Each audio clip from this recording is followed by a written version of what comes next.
L'évolution de l'artisanat, source de profit pour les populations montagnardes, a été vivement encouragée par le gouvernement général.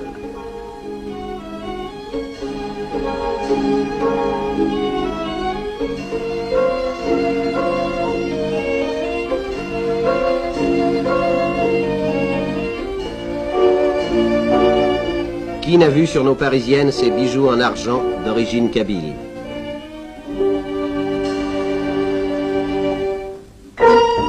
Au bord d'un sentier bordé de cactus s'élève le Café Monde, lieu de réunion et de détente pour les hommes qui viennent y flâner ou s'y arrêtent pour une partie de cartes sous l'œil déjà passionné des enfants.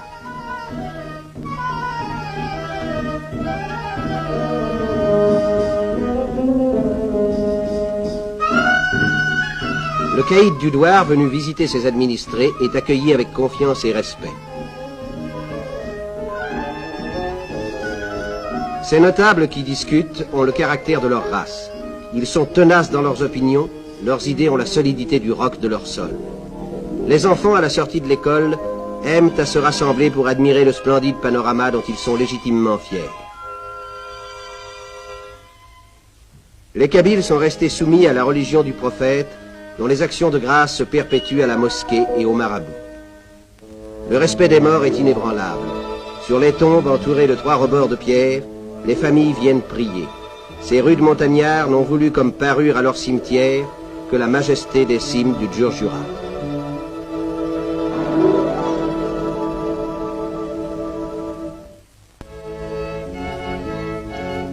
Dans cette contrée surpeuplée, le gouvernement général a dirigé ses efforts sur les conditions sanitaires. Et dans ce but, de nombreux hôpitaux ont été fondés qui reçoivent journellement tous les malades ayant confiance en la médecine française.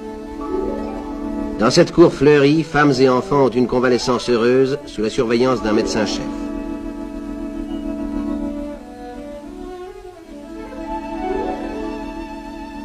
Grâce au dépistage des assistantes sociales, la mortalité infantile est en régression.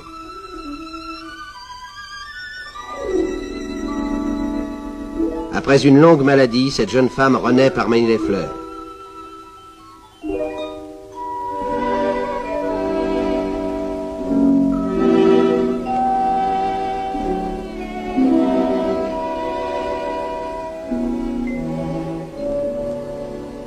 Dans cette région, l'eau, source de vie, coule dans les vallées. Les femmes en groupe, portant leurs cruches pointues, s'y rendent encore, endurant la fatigue de plusieurs heures de marche. Depuis quelques années, la Kabylie tire des monts du Djurdjura la force hydraulique amenée par des conduites forcées aux puissantes installations électriques, dont l'énergie est dirigée vers les grands centres de la région.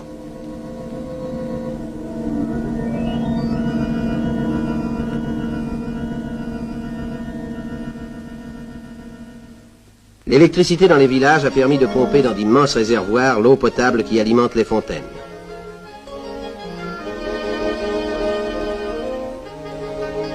Pour éviter le glissement des terres par ruissellement, de petites plates-bandes appelées banquettes ont été aménagées sur les pentes. Le paysan a compris l'intérêt de ce système qui élargit ses terrains productifs. Des cours d'arboriculture sont suivis avec intérêt par des élèves kabyles.